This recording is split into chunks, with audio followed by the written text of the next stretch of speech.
Ok, Mamar du Rabbi, Parashat Tetzavé. Alors on commence du début. Ce Mamar il est archi connu. C'est le dernier Mamar que Rabbi a distribué.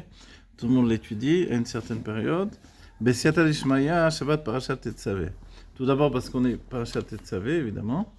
Et puis parce que c'est déjà une achana, une préparation à Purim. Ok. Donc il a été dit Yud Adar Rishon Atafshin Mem Aleph. Ok. Donc Mem Aleph, vous vous rappelez, puisque Nun Aleph c'est 91, donc Mem Aleph c'est 81. ואתה תצווה את בני ישראל ויקחו אליך שמן זית זך כתית למאור לעלות נר תמיד. Voilà notre dibura matrin. Et toi tu vas ordonner aux enfants d'Israël ויקחו אליך, et ils prendront vers toi. Qu'est-ce qu'ils prendront? Du shemen zait, de l'huile d'olive, zar, pur, katit la mort. Voilà, katit la mort, c'est là où tu traduis, concassé. Pour le luminaire, la lot ner tamid, pour élever une lumière perpétuelle. Alors, ner, le mot ner ne veut pas dire lumière exactement, mais il veut dire lampe, une lampe perpétuelle. Voilà. Ce qui est fait avec donc un godet, de l'huile et une mèche. Comme ça, on a un air. Et ils sont connus, les détails sur ce point-là. Voilà, bon, les détails, si vous regardez, bien sûr, vous pouvez à chaque instant vous reporter aux notes. Oratora, Parashatenu. De Bechol Atzivuim, Sheba Torah, dans toutes les ordonnances de la Torah, Neymar Tzav et Mne Israël, Vekeyotsebo, dans toutes les ordonnances de la Torah, il est dit, tu ordonneras aux enfants d'Israël. Et tout ce qui découle de ça, Vekanema, Vata Tetzav et Mne Israël. C'est la seule paracha où on voit qu'il est écrit, et toi tu ordonneras aux enfants d'Israël. Le Osif, et de rajouter, לדיוק מה שכתוב ואתה תצווה הוא לא רק בהלשון אלא גם בתוכן. Donc, ואתה תצווה, c'est pas juste que c'est le langage qui exprime la chose de cette manière-là, mais c'est vraiment le tochen, c'est le sens. C'est Moshe qui va ordonner. Dès לשון ואתה תצווה משמע שמשה הוא המצווה, quand il est écrit ואתה תצווה, sous-entendu que Moshe il est celui qui ordonne. וצריך להבין, il nous faut comprendre. הרי משה הוא השליח למסור לישראל את ציווי הקדוש ברוך הוא. Il nous faut comprendre parce qu'en réalité, Moshe il est juste un intermédiaire, un émissaire de Dieu pour transmettre la parole de Dieu. ולמה נאמר ואתה תצווה, dans ce cas-là, pourquoi il dit et toi tu vas ordonner. גם צריך להבין מה שכתוב ויקחו עליך, il nous faut comprendre également ce qui est écrit. ויקחו עליך, ils prendront vers toi, pour toi, vers toi, שיביאו השמן למשה, le fait qu'ils vont apporter ce shemen, cette huile, à Moshe. Donc une fois que Moshe leur a ordonné, et vous prendrez donc de l'huile d'olive pure, etc., vous allez le concasser, et finalement Dieu ordonne par le biais de Moshe, ויקחו אליך, et ils prendront vers toi. Elecha, delichora, a priori, kevan she'alat hanerot hayta l'yedei Aaron, compte tenu que d'élever les nerot, c'était par le biais de Aaron, lama utchar lavi et shemen le Moshe. Dans ce cas-là, pourquoi le peuple devait apporter l'huile à Moshe Rabbeinu et non pas à Aaron? Gam tsari lavin ma shekatuv shemen gomer katit lamor. Il nous faut comprendre également ce qui est écrit. Shemen gomer katit lamor. Le fait qu'il soit écrit katit lamor. Qu'est-ce que c'est katit lamor? C'est là où tu traduis concassé, donc écrasé en réalité, pour donner de l'huile qui va brûler. Ok? Première pression. Voilà. Delichora avait les lomar, shemen, gomer. A priori, il suffisait de dire shemen. Leir. Quelle différence? La maor. Pourquoi la formulation de la Torah ici, elle est la maor, qui veut dire le luminaire, et non pas les haïr. éclairé. Tu prendras pour toi, on apportera pour toi du Shemen Zait Zar, Katit la mort, Katit la mort. C'est bizarre comme formulation, nous fait remarquer le Rabbi. Donc écrasé pour le luminaire. Avec un pilon, il les écrasait. Voilà. Alors, non, mais il n'y avait pas tout un système pour faire de l'huile. Non, mais pas un il disait pilon. qu'avec un pilon. Ah, uniquement un pilon. Oui, pourquoi? C'était la première qui sortait. C'est La ça première que j'avais pas pression en compris franc. dans le rachis. Et après, il passait À la roue. À la roue, mais là, c'était autre chose. Ah, au départ, c'était le pilon? Oui, Bon, je le me pilon, rappelle chez plus. les- enfin, peut-être que Alors, j'ai mal lu. non, mais peut-être que moi j'ai un peu loupé là, alors il faut que je rattrape d'hier. Alors, Delichoa veleleloma, Shemen Gomer, Leaïr. Ok, il suffisait de dire pour éclairer, et non pas la mort, le luminaire. Gam tsar lavin, il nous faut également comprendre des pasuk chez la le verset qui vient ensuite. Neymar, merev ad boker, du matin, de la nuit jusqu'au matin, Vekanemar lalot ner tamid. Tandis que là, il est écrit, le premier verset nous dit, lalot ner tamid, d'élever une lumière perpétuelle, tandis que le verset d'après, il nous dit, d'éclairer depuis le soir vers le matin. Ok, ça c'est la première hôte, l'introduction du rabbi sur ce Mahamar de la Tetzavet. Donc le rabbi va analyser chacun des points qu'il a mis en avant. Bête, alors là, ce que l'on voit, ce que je vous ai dit, le rabbi va analyser, et le rabbi nous ramène le rabbi précédent. Pourquoi? On va dire, on a déjà vu ça énormément chez le rabbi précédent, mais il faut dire aussi que les rabbis n'enseignaient un mahamar que si un des rabbis précédemment avait enseigné ce mahamar.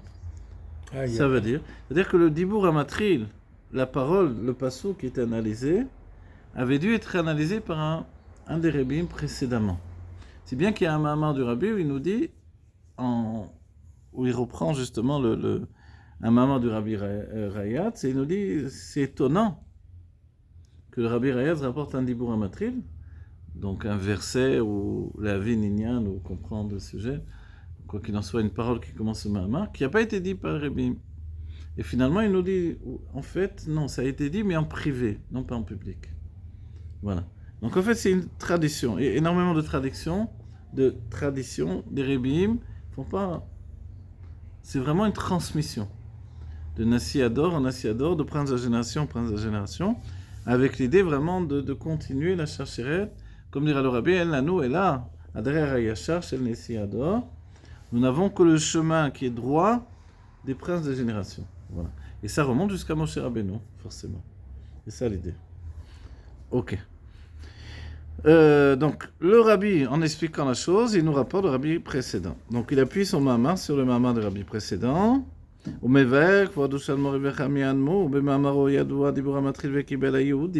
là, on passe sur un autre Dibur Amatril, Vekibel Ayehudim. On peut se dire, mais pourquoi le rabbi passe de Ve'ata Tetzavé à Vekibel Ayehudim.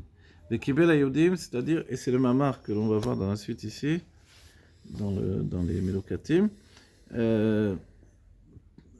en fait, l'un et l'autre sont attachés l'un avec l'autre. On va voir plus précisément.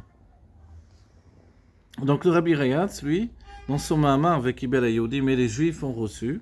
Tout de suite, ça vous fait tilt dans l'oreille, on parle de Purim. Shenemar bePurim Katan Tarpaz. Ceci dit, c'est Purim Katan. Voilà. Detzivouy Tetzavé, que l'ordonnance Tetzavé, tu ordonneras. Ou tzifta vechibo.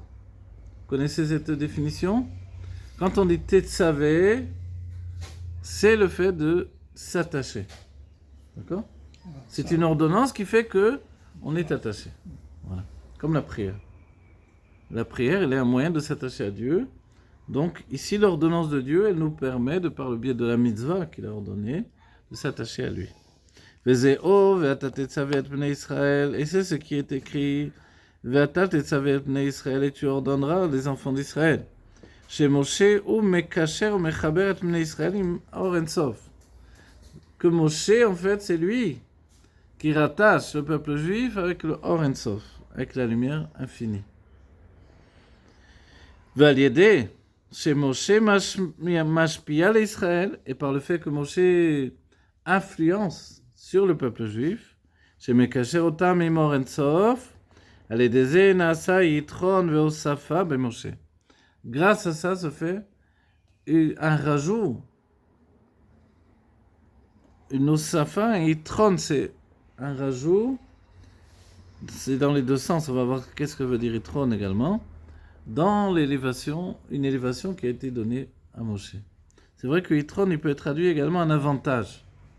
Mais par exemple, Yitro, Alshon, Yeter, vous voyez, du fait qu'il a rajouté une paracha à la Torah. Donc le mot Yitron, c'est de rajouter. Et Osafa, c'est aussi le terme de rajouter.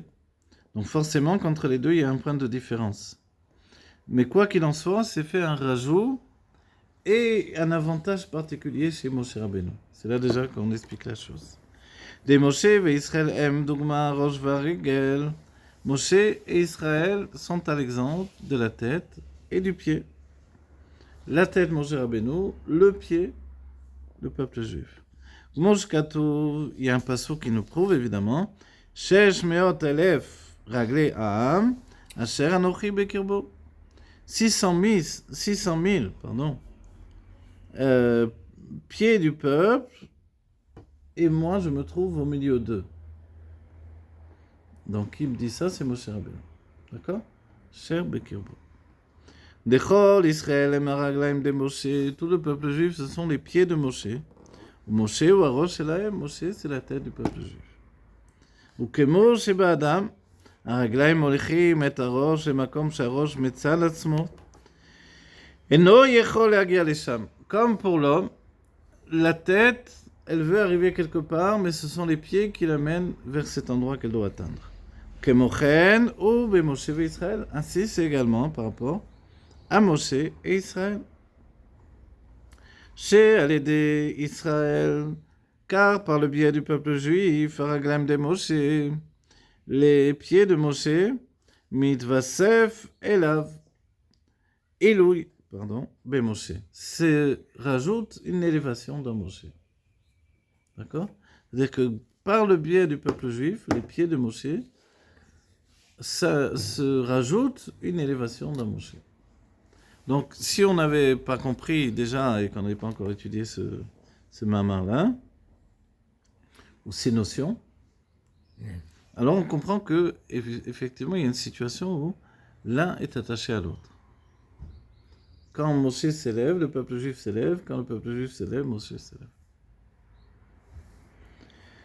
Dezeo mashkatov shesh meot elef ragleala Aham, et c'est ce qui est écrit, 600 000 pieds du peuple, asher anochi bekirbo, et moi, d'entre lesquels je suis, donc, au sein desquels je me trouve. Shaledé ragleaham, que par le biais des pieds du peuple, nimshar hagelouy d'anochi bekirbo shel Moshe. Se continue le dévoilement de anochi bekirbo. Et moi, je suis au sein du peuple juif. Et cette notion-là, c'est la notion de Moshe qui se trouve au sein du peuple juif. Vezeo ve'atatetzavet bnei Israël. Et c'est donc ce qui est écrit. Et toi, tu vas ordonner aux enfants d'Israël. Vaikro elecha shemen zayt, et ils prendront vers toi de l'huile d'olive, gomer. D'alédé chez Moshe yetzave ve'ikasher bnei Israël imor ensof. Par le fait que Moshe va ordonner et qu'il va attacher les enfants d'Israël avec le Or Ensof, avec la lumière infinie.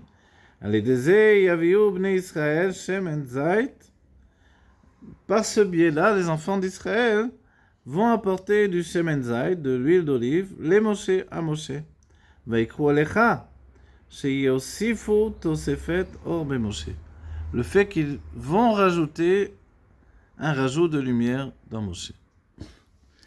Alors, Gimel, les vers et Magdim Bamama, pour expliquer tout cela, alors il devance dans son Mahama. Alors évidemment, on a cité, c'est le Rabbi Rayatz, on peut regarder nouveau, voir qu'on ne se trompe pas, numéro 11. Voilà, c'est Yves Dalet, donc le Rabbi Rayatz, c'est Yves Dalet. Et là-bas, chez le Rabbi Rayatz, on a dit, c'est le Mahama avec Ibel Ayodim. Ok. Chez Moshe Rabbeinu Nikra Reaya Memna. Voilà, ça vient du Zohar, le terme est connu. Le Zohar est réparti en plusieurs sections. Ok. Donc il y a une section qui s'appelle Raya Memna. Même si le Zohar c'est un pirouge aussi du Chumash, si on peut dire. Et Raya Memna c'est Moshe Rabbeinu, ce qui veut dire berger fidèle. D'accord? Et pourquoi il y a ça? Parce qu'on le voit souvent, ça, dans des commentaires. On le... On dit, va voir ici, va voir là. Oui, Pourquoi mais il y a ça va des Mishpatim, ça va... Oui. C'est parce qu'il y a le Zohar et Mechula quand... C'est quoi, Mechula? Mechula, il est séparé en plusieurs C'est sections. séparé, oui. Ouais. D'accord. Des Shnei Pirushim basés. Alors il y a deux explications sur ce terme-là, utilisé par le Zohar pour décrire Moshe Rabbeinu.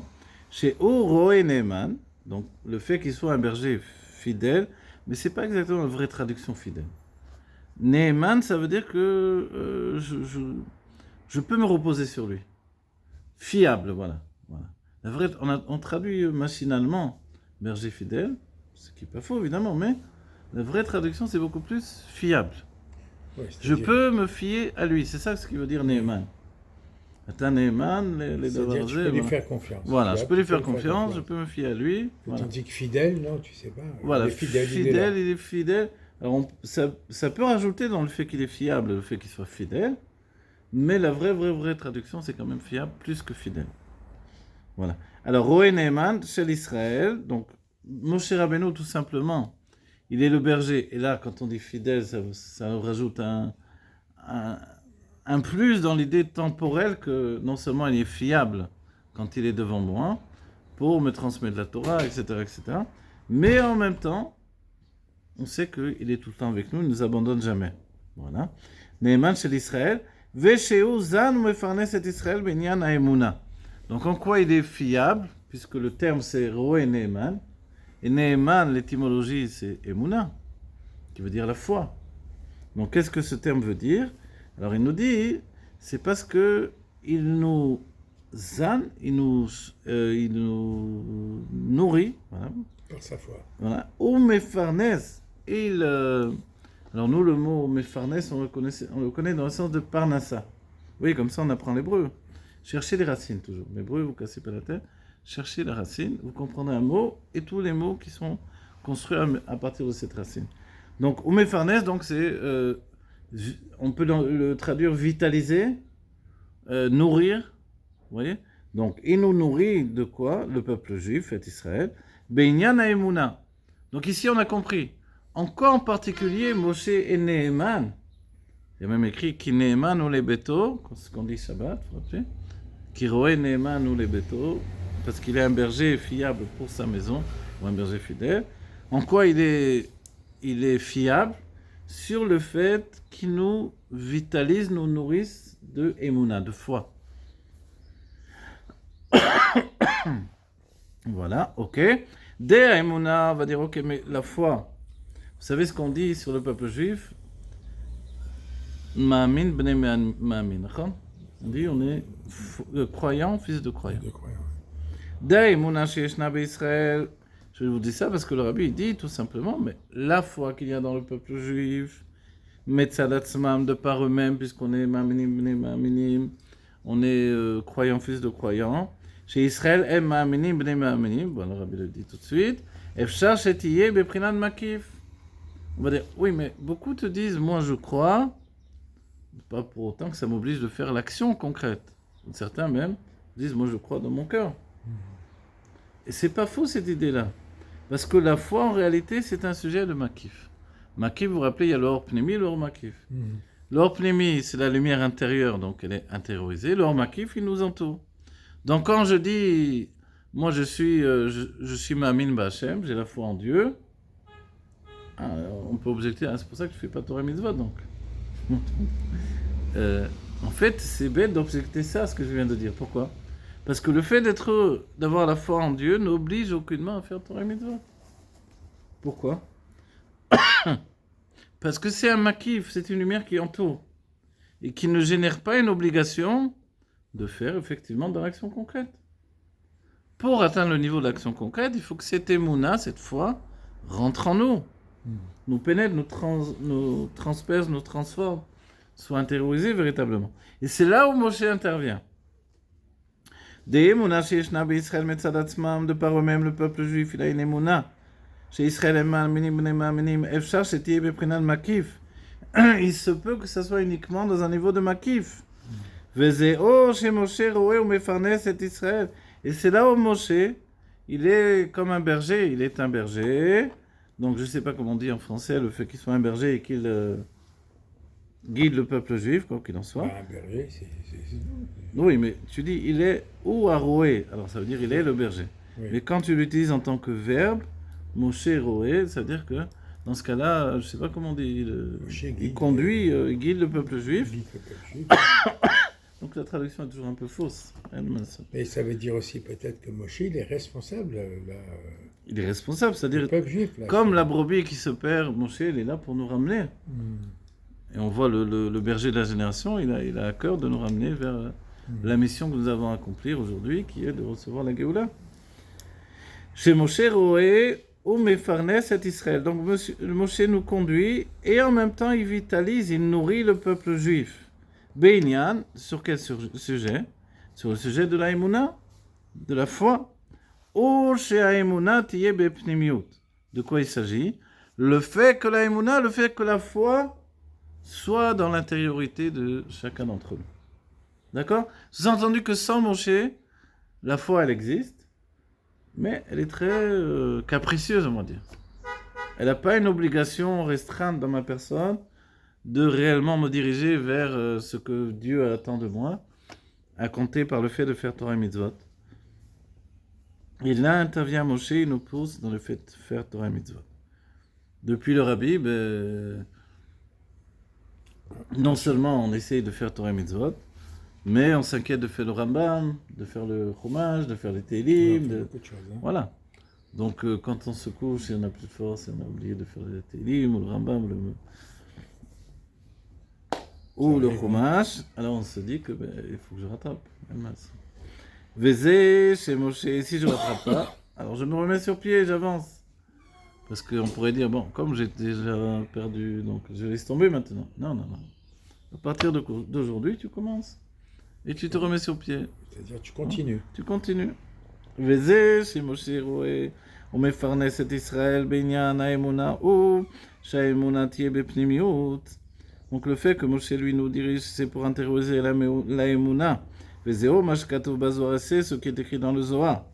Aïe Emuna dilela, Yitazen. Alors vous allez voir là aussi, regardez l'étymologie si vous voulez bien comprendre. Que c'est la Emuna dilela, donc c'est pas Laïla, c'est Leila, d'en haut. C'est une Emuna qui vient d'en haut, donc en haut, on a appris dans le Nbet, c'est à la proximité de la lumière divine. Donc dans les mondes divins, évidemment. Itazen, alors c'est quoi ce mot Itazen? C'est Zan que vous devez voir. D'accord? Zan ou Mfarnes. Donc Itazen, c'est aussi le sens de découler. Mais pour s'introduire au-dedans de nous, Veit Parnes, Mine, Aliatra. Voilà, donc le peuple juif va. Donc on est revenu dans le langage du Zohar pour exprimer la même chose que l'on avait vu en hébreu. Mais dans le Makor du Zohar. Donc mon cher Rabbeinu, lui, va faire en sorte que cette émouna puisse pénétrer au-dedans de nous, par le biais de Moshe.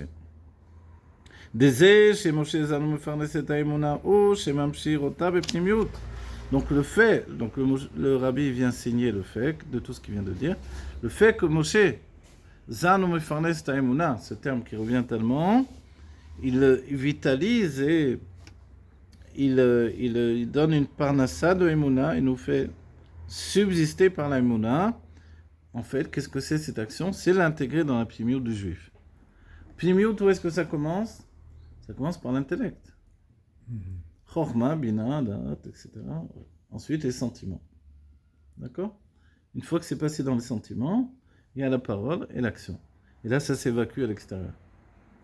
Mais la pnimiut, ça commence par l'intellect. Donc de là, on comprend que Moshe, lui, vient d'un niveau intellectuel.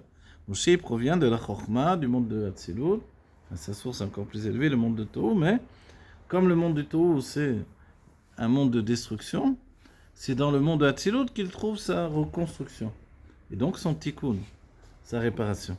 À partir de là, dans la Chorma de Hatzilut, il s'habille dans le Yesod de Abba, de Chorma, donc la force d'influence, et il nous transmet la Torah. Voilà. Donc, qui est une Torah intellectuelle. intelligente, c'est-à-dire de l'intelligence de Dieu.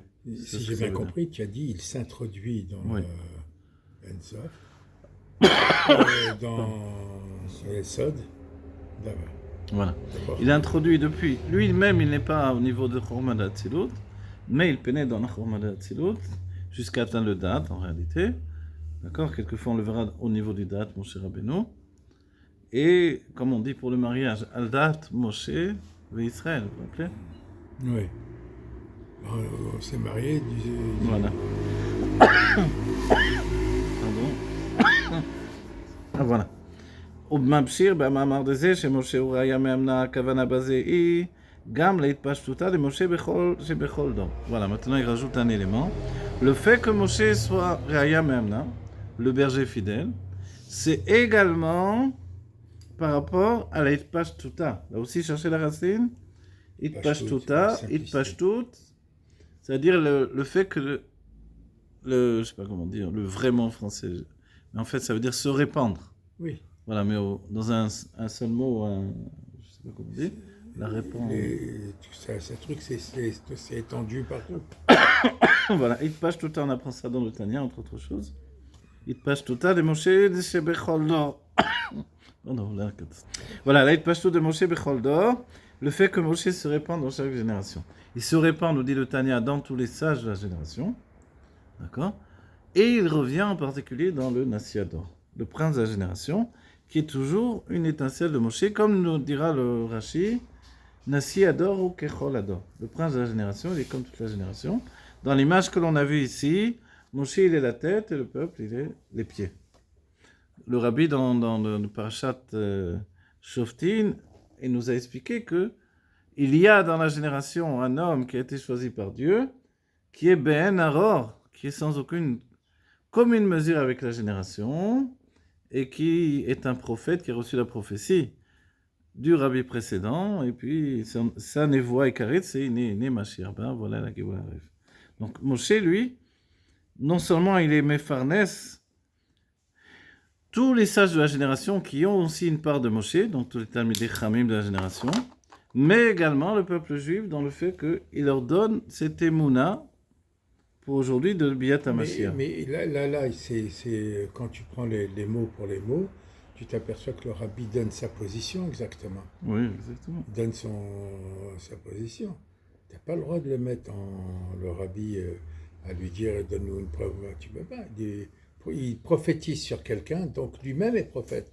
Oui, à partir du moment où oui. il est prophète, c'est fini. Voilà, il a dit que cet homme qui est sans aucune commune mesure avec les sages de la génération, qui était chauffeur, qui est le juge de la génération, il a reçu la névoie du prophète qui a précédé, donc c'est le rabbi précédent, donc effectivement on est obligé du coup d'écouter sa parole. Voilà. C'était une déclaration. Et on verra que le rabbi nous explique que tous les Nessiador étaient des prophètes, et si la génération l'avait mérité, ce serait dévoilé. Okay? Voilà, et depuis le Rambam, etc. Des rachés alfei Israël shebechol dor, em marzikim et haïmouna d'Israël. Voilà, il nous cite la tête des milliers d'Israël qui est dans chaque génération. Em marzikim et haïmouna d'Israël. Ce sont eux qui tiennent la haïmouna du peuple juif, la foi du peuple juif.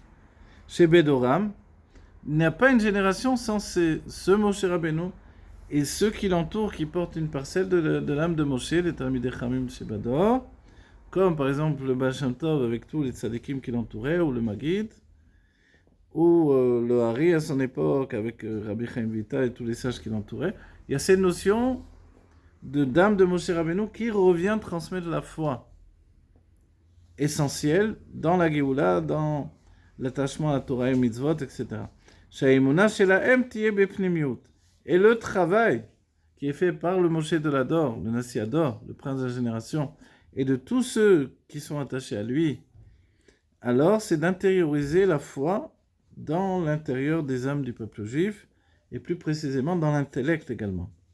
Parce que Zan ou Mefarnes Mine, comment on intériorise quand ça devient finalement ma vitalité personnelle. Qu'est-ce qui active ma vitalité? C'est vraiment mon investissement dans l'étude. Parce que sinon, la foi va rester toujours dans un état de makif. Moi, je m'acquitte. Elle va m'entourer, mais elle ne va pas pénétrer dans ma vitalité personnelle. Gemo, Bedarke, Sheaya. Ah non, voilà, j'ai des bêtises. Okemo, Mordechai. Putain, on a allumé la lumière. Et comme Mordechai, Sheaya, Pashtuta de Moshe Shebedoro, qui était la continuité de l'âme de Moshe Rabbeinu dans sa génération, Kemama Razal, comme les paroles des sages de mémoire bénie, chez Mordechai Bedoro, que Moshe Bedoro. Que Mordechai dans sa génération, il était comme Moshe dans sa génération.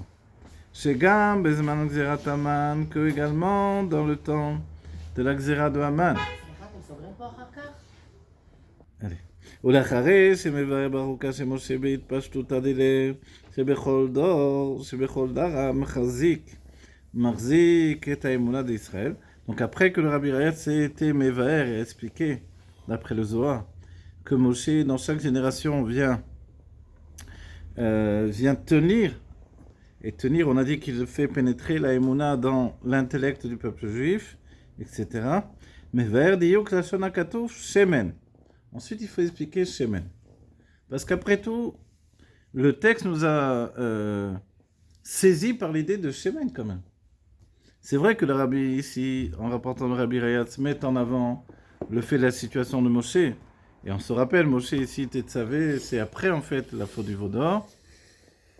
Et Moshe a dit à Dieu qu'il voulait effacer le peuple juif. Il a dit à Moshe, de toi je ferai un nouveau peuple. Anche Moshe, certains disent que la parole de Dieu est effective, que ces hommes-là existent. Oui, c'était des... Vers à Saint-Bation, dans la tradition de Jérusalem, de l'autre côté du fleuve, du Saint-Bation, et on attend qu'ils reviennent dans la Géoula. Certains disent qu'ils étaient des géants, puisqu'il y a une vision de Rashi qui dit que Moshe était très grand, qui faisait 5 mètres de haut, par rapport au fait qu'il ait combattu Og Melech HaBashan, qui était un géant. Mais le Rabbi, lui, il conteste ce fait-là. Il dit il fallait lever les bras, il fallait. Donc ça concorde bien, effectivement. Mais, et comme ça, j'ai pensé jusqu'à ce que je vois une parole du Rabbi qui dit que, mais si Moshe était un géant, quand Tzipora dit à son père, il y a un Ish Mitzri, il y a un homme égyptien qui est venu nous sauver, etc. Elle a mis en avant à quoi ressemblait Moshe, un Égyptien. Il ne connaît pas l'Égyptien aussi. Voilà, donc, et le Rabbi dit, mais s'il faisait 5 mètres de haut, elle aurait dit à Anak qui faisait 5 mètres de haut, pas un Égyptien, les deux l'auraient dit en tout cas. Là, le Rabbi dit, on voit que le Passouk, d'une certaine manière, il réfute cette idée-là.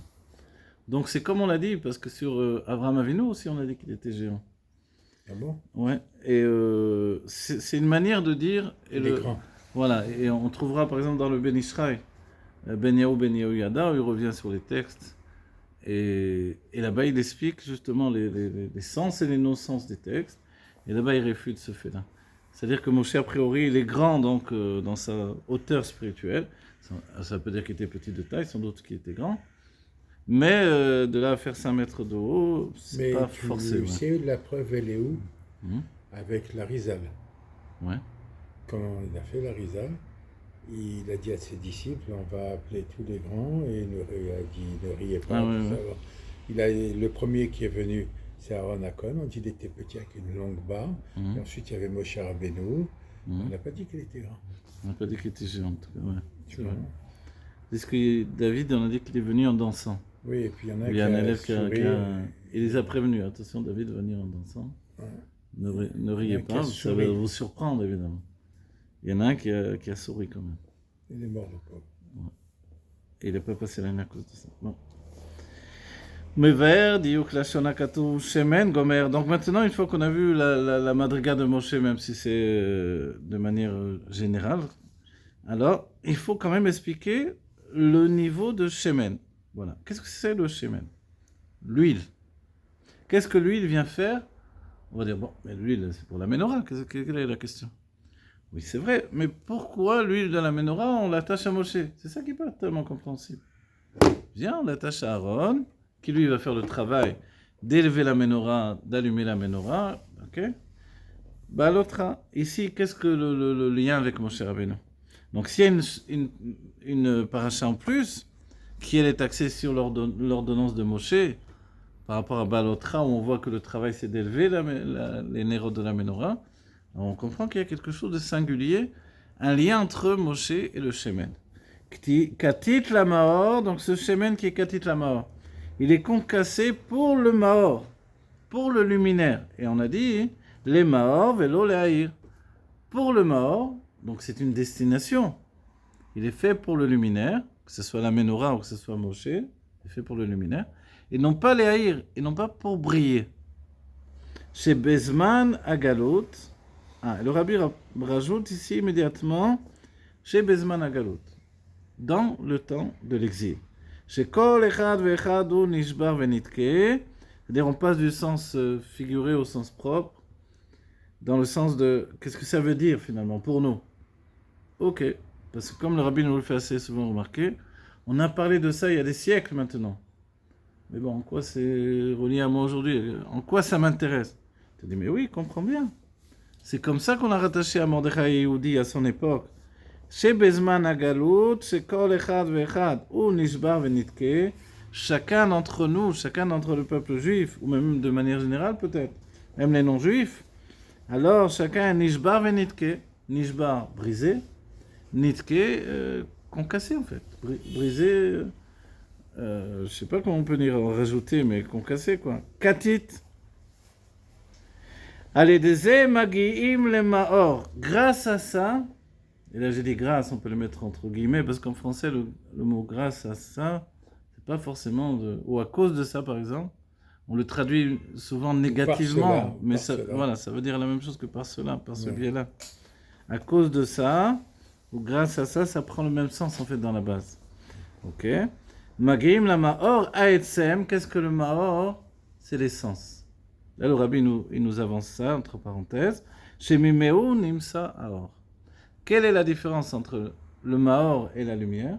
Le luminaire, duquel va découler la lumière. Ok? Vetzarir להבין השייכות הפירוש בכתית למאור, להמבואר במאמר לפני זה, שמשה דהתפשטות הדילי שבכל דרה, זן מפרנס את האמונה שתהיה בפנימיות. Et maintenant, il nous faut rattacher les deux éléments. Qu'est-ce que ces deux éléments? C'est le lien qui existe entre l'explication qui dit Katit la Maor. Donc, comme on a dit, le peuple juif qui est concassé pour briller, avec ce qui est expliqué sur Moshe Rabbeinu. Le fait que l'âme de Moshe se répand de génération en génération. Et les âmes, il vient vitaliser la foi afin qu'elle soit dans l'intériorité de chacun d'entre nous. Donc c'est ça ce qu'il faut comprendre maintenant, le lien entre les deux.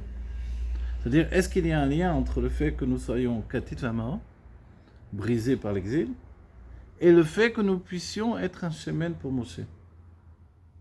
Sous-entendu que peut-être que si nous n'étions pas brisés par l'exil, on ne serait pas un huile disponible pour le luminaire de manière à éclairer. C'est un contradictoire. Pourquoi c'est contradictoire? Parce qu'on te dit il faut être brisé à l'exil. Comment tu veux... Bon, maintenant, comment tu veux... Non, il ne faut pas être brisé, on est brisé. C'est l'exil. Non, on est brisé, ça veut dire quoi on est brisé? On est brisé, mais quand on vient le 7 octobre, on massacre le peuple juif, on est brisé. Ah non, quand ça, je suis d'accord avec toi. On aura un otage mort, 2 otages morts. Ah oui, non, si c'est ça que tu appelles brisé, je suis d'accord. Brisé, c'est toute la vie quand il faut, j'en sais rien, des petits trucs, même de la vie tous les jours. D'accord, tu as raison. Il y a ceux qui meurent sur le champ de bataille, et ceux qui meurent à petit feu au quotidien aussi. Oui, non, tu as raison. Comme tu as dit, des familles qui s'en sortent pas en venant en Eretz Israël alors qu'ils viennent pour Dieu ici. Donc tout ça, ça fait que tu es brisé. D'accord. Les aléas de la vie te brisent. Voilà, c'est pas... alors, a priori, il y a un lien entre le fait d'être brisé et le fait que l'on soit un huile, un combustible pour le luminaire. Tu vois? Donc, il faut un petit peu comprendre ce point-là. C'est ce que le Rabbi nous veut que nous comprenions. Ok. Si vous voulez, je vous le refais dans le... Je sais pas si, bien sûr. Non, on est brisé tant qu'il n'y a pas la Géoula. Bien sûr qu'on est brisé, c'est trop difficile. Non, mais je suis d'accord avec toi. Non, mais ça, c'est pas ça que je veux dire. On est brisé dans notre vie au quotidien par le fait que l'on soit des êtres spirituels, auxquels on est confié une Torah, auxquels on est confié une Pnimiut à Torah, et que quand même on est aux prises avec le quotidien et les nécessités du quotidien, etc., etc., bien sûr, rien que ça, on est brisé.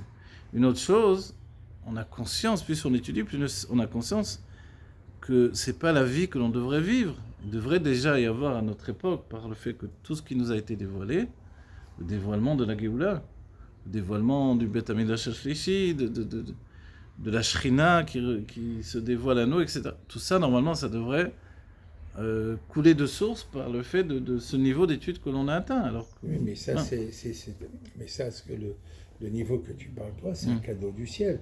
Tu étudies. Moi, oui, j'ai c'est un étudié. cadeau du Attends, ciel, mais toi, tu c'est une étudies. souffrance. Moi, j'ai étudié. On n'a pas le même niveau. Tu comprends? Toi, tu vas avoir une satisfaction, même bref, dans un domaine, et avoir une confiance complètement en Dieu dans un domaine, même si les paramètres de la vie font le contraire. Mais tu vois qu'on vit, c'est comme les gens du sentier. On va mourir, on n'a plus d'argent. L'année d'après, on n'a plus d'argent, on n'a plus. Tu comprends? C'est ça que je veux dire. Brisé, c'est là quand tu parles du 7 octobre. Ça, oui, des jeunes enfants, ils sont partis. C'est une chose, c'est incroyable.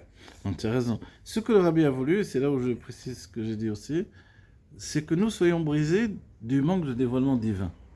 D'accord. De manière à ce que Dieu n'ait pas besoin de faire que l'on soit brisé à cause des événements terribles qui peuvent se passer dans la vie d'un juif et qui, a priori, n'ont plus lieu de se reproduire dans notre époque à nous. De la même manière qu'on voit qu'on est revenu dans la terre d'Israël et qu'on a un pays avec une armée, avec un pouvoir, avec etc., etc. Ok. De la même manière que dans le monde entier, on peut étudier Torah et Mitzvot de manière libre. Oui. Donc il est certain qu'il n'y a pas lieu de faire marche arrière et de revenir au pogrom comme dans les temps passés. C'est vrai. Donc quand il y a un retour en arrière, on se dit, qu'est-ce qui ne va pas dans ce cas-là? Dieu voulait qu'on fasse tchouva. Bon, ça y est, maintenant, le peuple juif a fait tchouva. Même si le rabbi a dit qu'on avait fait tchouva à la guerre des 6 jours, etc. Ok. Donc là, un degré de tchouva pour ceux qui n'avaient pas la foi entière et à cause du monde des gauchistes en Eretz Israël ou peut-être dans le monde entier, j'en sais rien. En tout cas en Eretz Israël. Ok, on a passé encore ce cap-là. Parce que la tchouva, elle a touché maintenant même le monde qui était le juif qui voulait, pas parce que c'était une volonté absolue, mais parce qu'il était Tinok Shenishba, un enfant prisonnier dans un monde d'exil en fait. Enlevé. Oui, voilà, oui. enlevé de sa maison dès son plus jeune âge. Et le rabbi a dit même quand on a une télévision, la maison est Tinok Shenishba. On est comme un enfant kidnappé en fait. Donc toutes ces situations-là fait que ça ne devrait plus exister ce genre de vie-là, forcément. Voilà. Et c'est pour ça que le rabbi quelquefois s'est exprimé souvent même. Et non mouvan klal ukla. Ce n'est pas du tout compréhensible. Klal ukla, c'est-à-dire c'est incompréhensible en fait. Qu'on soit arrivé à ce niveau-là, que l'on terminait les birourim, on a terminé de travailler le monde, d'élever les étincelles, etc. Le monde s'est transformé, on le voit. Et tout à coup, ces rechutes, ces situations, ces choses qui nous ramènent en arrière comme au temps des Cosaques, etc. C'est pas possible de revivre ces choses-là. Donc, on comprend qu'on ne comprend pas ce qui manque à l'édifice. Mais si ce qui manque a été donné, alors c'est terminé. Qu'on soit quitte maintenant. Que l'on puisse avancer. Donc évidemment, ce que l'on désire, c'est que la Shrina se dévoile et que tous les besoins de Dieu soient exaucés dans cette vie par le fait que l'on ait fait des rabatartonim, une maison ici-bas. Voilà, on va pas tarder à terminer. Alors, Debe Matan Torah Ita Atrala. Alors non, j'ai sauté quelque chose. Veine biura pasukze. Même cher la mémoire betret à maman. Depuis où je vais kibel à Youdim. Donc là-bas dans le Mama, vous vous rappelez, on est bien dans la Dalet, par contre. La Dalet, oui. Donc le Rabbi Rayatz nous a parlé dans le Mama de kibel à Youdim, les Juifs ont reçu quand à Purim. Et Asher echelou la'asot. Vous vous rappelez ce terme-là? Ceux qu'ils ont commencé à faire. Sous-entendu, ceux qu'ils ont pris sur eux au don de la Torah. Echelou, c'est l'étymologie de la tril. Pareil, alors. Donc ils ont commencé au don de la Torah à accepter la Torah. Est-ce qu'ils ont vraiment exécuté toute la Torah? On nous dit, le vrai moment où ils ont exécuté toute la Torah, c'est à Purim. C'est quand même bizarre ça, cette histoire-là. Bien d'années. Hein? On va dire, mais tout le temps ils étaient en Eretz Israël, ils pouvaient faire toutes les mitzvot qu'on ne peut pas faire en dehors de Eretz Israël. Enlever toutes les mitzvot de Eretz Israël sur les 613 mitzvot, celles qui sont liées au Beth Amikdash, celles qui sont liées au Maasrot, etc. Ça fait beaucoup moins de mitzvot dans le groupe. Donc on va dire, comment un Purim, mais ils ne pouvaient pas faire ces mitzvot-là déjà liées à la terre d'Israël. En quoi ils ont fait toute la Torah? C'est-à-dire que faire toute la Torah, c'est un investissement de l'être tout entier, de la personne tout entière. Et ce moment-là est venu spécifiquement au moment de Purim, au décret de Haman. Ou shekiblu ma she'echelu bezman matan Torah. Voilà ce qui s'est passé, c'est que le peuple juif a reçu à Purim ce qu'ils avaient commencé à recevoir. Non, ils ont accompli à Purim ce qu'ils avaient, même si le terme est écrit kiblu, ils ont reçu ce qu'ils avaient commencé à recevoir ou à accomplir au moment de Matan Torah. Des Matan Torah ita atrala. Le don de la Torah, ce n'était que le début. Echelu la'asot. Bimei Achashverosh, et du temps de Achashverosh. Bezman Gzerat Haman. Au moment du décret de Haman, Aïta Kabbalah. Enfin, ils ont vraiment reçu. D'accord? Matan Torah, c'était à ce moment-là, alors. Kabbalah Torah, c'était à l'époque de Purim. Vekibel Ayehudim. Et c'est curieux, le terme Vekibel, c'est au singulier. Ayehudim, c'est au pluriel. Non, et Yehudim au pluriel. Il faut signaler également, donc les Yehudim ont reçu au singulier, donc, comme on a vu à Matan Torah, Keish Echad Belev Echad, comme un seul homme dans un seul cœur. Il faut souligner que c'est la première fois qu'on appelle les Yehudim Yehudim aussi, au nom de Yehuda. Alors que précédemment, on n'utilisait pas ce terme pour tout le peuple juif. On l'utilisait pour la tribu de Yehuda. Donc quand le peuple juif s'est scindé en deux à l'époque de la royauté de David a été contestée puisque les rois n'étaient plus les mêmes rois forcément, etc. Donc il y a eu une scission entre ce qu'on appelait Israël, regroupé on va dire un peu plus sur l'étendard de Yosef, et puis ceux qui vont d'après Benyamin et Yehuda. Et là, donc on appelait Yehuda la tribu de Yehuda essentiellement. Et là tout à coup on appelle les Yehudim tout le peuple juif. Par rapport à Mordechai et à Yehudi. Il les a unifiés tous. Voilà, il les a unifiés tous.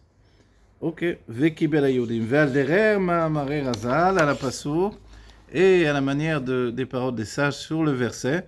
Kimu vekiblu a Yehudim. Ils ont reçu et ils ont accompli les Yehudim. Kaima mashekiblu kvar. Ils ont accompli ce qu'ils ont reçu précédemment. Le fait que à Matan Torah, ils aient effectivement reçu la Torah, c'est juste une réception. Comme on l'a déjà souligné, c'est pas forcé que la Torah était tout entière donnée à ce moment-là, puisque Moshe a continué à écrire la Torah. Et puis, donc la Torah a été transmise ensuite. Donc on voit bien que c'était progressif, le fait de recevoir la Torah. Et puis chacun d'entre nous, du fait qu'une grande partie de la Torah soit la Torah orale, qui nous explique toutes les mitzvot, donc forcément que c'est vraiment individuel au bout du compte. Si c'est individuel et que moi j'ai pas beaucoup reçu de Torah, toi tu as reçu beaucoup de Torah, donc le jour où toi tu te reprends, tu reçois beaucoup de Torah parce que tu t'es mis à fond, comme Rabbi Akiva avant ses 40 ans et après ses 40 ans, il y a déjà une grande différence. Donc en fait, la perception, la réception de la Torah, elle est individuelle. Et là, comme tout le peuple juif s'est éveillé au moment de Purim, tout le peuple juif a reçu la Torah. Cette Torah qu'ils avaient commencé à recevoir. Lamed Vav, Tzadikim. Voilà. Dezeh shekdimuna saleh nishma b'matan Torah, haïta rak Kabbalah, c'était uniquement la réception. Bimei Achashverosh, du temps de Achashverosh, Kimu mashekiblu, ils ont accompli ce qu'ils ont reçu. Umedayek b'amamar shelichora ou davar pele. Et dans le mamar du Rabbi Rehatz, il fait remarquer que a priori c'est une chose incroyable. Dès b'matan Torah ayu Israël betachlit ha'ilui au moment de Matan Torah, le peuple juif était dans un niveau d'élévation extraordinaire. Tachlit, c'est-à-dire qu'on n'a pas plus haut comme sujet d'élévation. Alors, il y avait un dévoilement de Dieu lui-même dans un niveau le plus haut qui est possible de donner à un homme.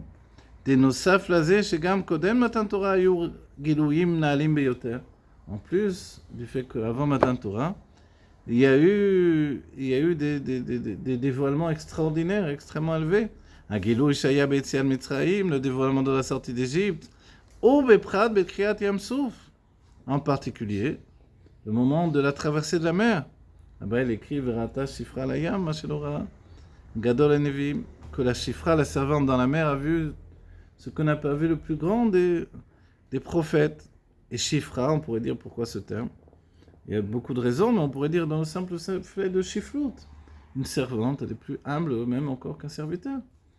Donc si c'est le dernier niveau où on n'attend pas d'une femme qu'elle étudie toute la Torah, pourtant elle a eu tous les dévoilements extraordinaires que Moshe Rabbeinu lui-même n'a pas eu. C'est-à-dire qu'il les a eus lui-même à ce moment-là, mais pas en tant qu'individu. Donc elle a atteint un niveau supérieur même à Moshe Rabbeinu. הנה הגילוי שהיה במשעת מתן תורה, היה הגילוי נעלה עוד יותר. Et si Kriyat Yam Souf, c'est extraordinaire. Mais le moment de Matan Torah, c'est le dévoilement de Anochi Mishe Anochi. Je suis celui qui est. Dire le monde est déshabillé pour le peuple juif. Déjà, il y a l'explication du Rashi qui nous dit que Dieu a déchiré les Shevarikim, les 7 cieux. On a vu que Enon Melevado, il n'y a pas d'autre que Dieu. Mais à Matan Torah, il signe, il dit, moi je suis celui qui est. Sans moi, rien n'est là. C'est ce qu'a dit le Rambam. Parce que je suis, alors tout existe. Mais si je n'étais pas, rien n'existe. Et tout existe en moi. Cette signature de Dieu, cette présentation. Ensuite, il souligne. Je suis celui qui t'est sorti d'Égypte. Sous-entendu, c'est moi qui ai fixé les règles de ce monde. Les mesures d'enfermement du nom Elohim qui permettent à l'Égypte d'enfermer par la sorcellerie, même le Fils de Dieu, qui est le peuple juif. Mais moi, j'ai abrogé ce décret pour vous. Et là, c'est comme ça que je me présente à vous. C'est ça ma mahala, mon élévation.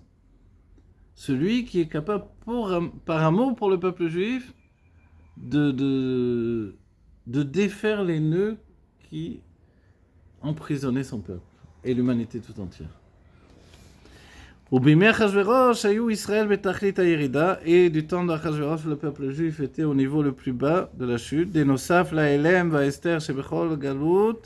En plus du Elem va Esther, du voile de toute, du voile et de l'enfermement, de toute la notion de l'exil.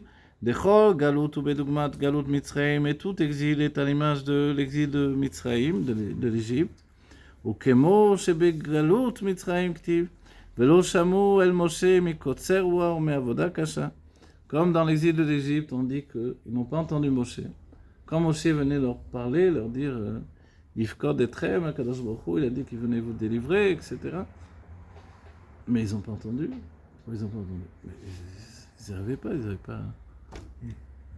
Ils avaient le souffle court, dans le sens, ils étaient tellement dans l'esclavage, sous le joug de ce travail à fournir terrible, qu'il ne leur laissait pas de nuit, pas de jour, pas de repos.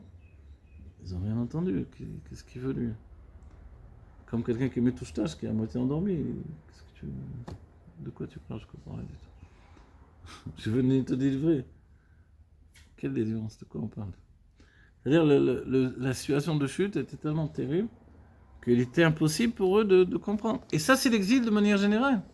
Jusqu'à arriver, comme le souligne le Baal Shem Tov, Aster, Astir et Panaï, c'est le nom de Esther dans la Torah, c'est ce passouk-là. Pourquoi Aster 2 fois? Aster, Astir.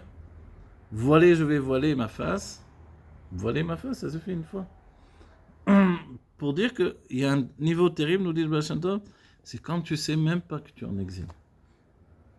Tu es en exil, mais tu es même pas au courant que tu es en exil. Alors là, c'est le plus grave.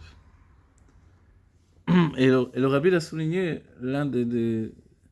Aujourd'hui, c'est plus lieu d'en parler comme ça, grâce à Dieu, mais à une certaine époque, quelqu'un écrivait au Rabbi le fait de dire « Mais pourquoi vous laissez vos chassidim venir en Amérique au lieu de les envoyer en Eretz Israël ?» Et le Rabbi a répondu « Mais parce qu'en Eretz Israël, peut-être que en arrivant là-bas, on pourrait penser qu'on est arrivé en Géoula. » Et c'est vrai ça. Et là, c'est un danger, en fait, de penser qu'on est en Géoula, alors qu'on est dans l'exil le plus grand. Aujourd'hui, grâce à Dieu, on a dépassé cet enfermement-là. C'est justement les derniers événements ont brisé cette clipa également. L'idée du sionisme religieux qui dit que ça y est, on est dans la délivrance déjà, etc. On voit que, évidemment, c'est clair pour chacun que non. Mais, justement, donc, alors, c'est quoi l'état d'esprit de Rabbi? C'est quand tu sais que tu es en exil que tu désires la Géoula. Si tu penses que tu es en Géoula, alors tu désires plus la Géoula. Là, c'est très grave, alors, dans ce cas. Voilà. Al-Darazé, donc c'est la situation d'être en exil et de croire qu'on est en Géoula. Ça, c'est ce qui est le plus terrible. Comme chez Galout Mitzrayim Kti Velo Shamu, Al-Darazé ou Bechol Galout, Yeshnam Kama Nisyonot Vekium, Atorah Vemitzvot. Comme ça a été le cas dans chaque exil, où il y a effectivement plusieurs épreuves par rapport au fait d'accomplir les mitzvot. Ine as, bezman xerat Haman, et alors du temps du décret d'Aman, aya elem vaester od yoter, c'était encore plus un elem vaester, un voile et un emprisonnement encore plus grand. La falpi ken, bezman matan Torah, keshayu Israël betachlit ha'ilui, haïta rak ha'atchala, et malgré ce qu'on vient de dire, au temps de Matan Torah, ce n'était que le début. Ils ont uniquement commencé à prendre sur eux le fait de faire Torah et Mitzvot. Au Zman Gzerat Haman, et dans le temps du décret de Haman, lorsqu'ils étaient dans un niveau le plus bas possible, Asdavka Kiblu Mashechlu B'Matan Torah. Alors ils ont reçu ceux qu'ils ont commencé à prendre sur eux au don de la Torah. Et le point c'est quoi? L'explication finalement. C'est que au moment de la Xéra, du décret de Haman, quand ils ont fait Torah et Mitzvot, c'était avec Messirun Nefesh. Avec un don de même formidable. Parce que dès qu'un juif disait « C'est bon, je ne suis pas juif, laisse-moi tranquille. » Ok, d'accord. Il suffisait juste de dire « Je ne suis pas juif, je ne suis pas lié au Yehudim. » Et c'était terminé. Mais aucun juif n'a voulu sortir du peuple juif. Et tous se sont attachés au fait de Torah Mitzvot, comme aujourd'hui, grâce à Dieu, où le peuple juif s'éveille à faire Torah Mitzvot. De nosaf lazé, shaya lahem, mesirun nefesh, shelo larfo chazvel shalom. Le fait qu'ils avaient un don de même pour non pas renier, que Dieu préserve. Kamevoir betoraor, shebeim ayu memirim datam, lo aya. Voilà, comme je viens de vous dire, le fait que si il leur suffisait de dire non, moi je ne suis pas juif, on ne leur faisait rien du tout. C'est moins grave que du temps de l'Inquisition d'Espagne, où il fallait de toute façon souffrir. Qui axera a été rak ala Yehudim, parce que le décret ne portait que sur les juifs. Et pourtant, malgré ce, c'était le moyen le plus simple de se sauver. Personne d'entre les Yehudim du monde entier n'a pensé à renier son appartenance au peuple juif. Et en plus de ça, ils ont même fait Mesirun Nefesh pour accomplir la Torah et les mitzvot.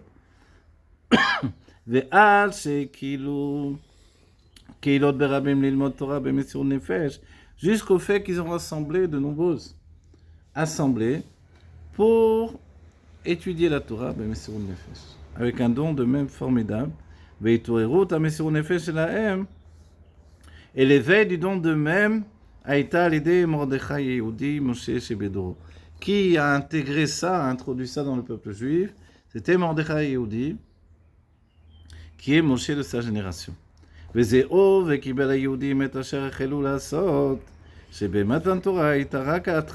ça que l'on peut dire que le don de la Torah, ce n'était que le début. Et du temps du décret de Haman, alors oui, ils avaient vraiment reçu. Parce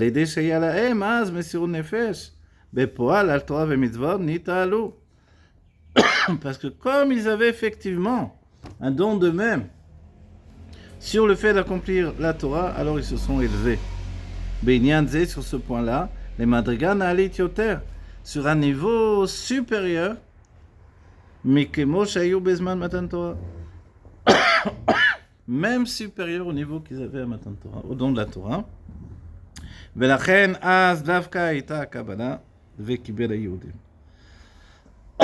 Et c'est justement pour cela qu'alors il y avait la Kabbalah. Le fait d'avoir reçu la Torah vekibel haYehudim. Voilà, que Dieu nous donne vie de la Géoula Amitée de Père Shlema. On a terminé presque la haute, il nous reste un petit queta, mais j'y arrive plus. Je vais mieux arrêter là. Voilà, que Dieu bénisse les enfants d'Israël, vite, vite, vite, vite, qu'il a Géoula Amétive Vachlema, avec la Galou du Moshe Shebador, Mashiach Shebador, Mashiach Bichlal, Rabbi Melech Mashiach.